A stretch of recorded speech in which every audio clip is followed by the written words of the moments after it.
পুজোয় যথাশক্তি উপাচারে শিবের মাথায় জল ঢেলে পূজা করে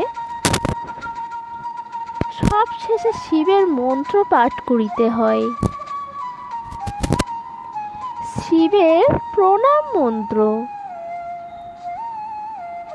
নমস্তাভ্যং বিরূপাক্ষ, নমস্তে দিব্যচক্ষুষে, নমো পিনাকহস্তায় বজ্রহস্তায় বৈ নমো, নমো ত্রিশূলহস্তায় দণ্ডপাশাসি প্রাণায় নমো, ত্রৈলোক্যনাথায় ভূতানাং পতয়ে নমো। ওং নমো শিবায় শান্তায় করনেত্রায় হেতবে নিবেদয়ামি চাত্মানং তং গতি পরমেশ্বরম। হর হর মহাদেব। এই প্রণাম মন্ত্রে মহাদেব শিবকে সন্তুষ্ট করতে পারেন। জয় শিব শম্ভু।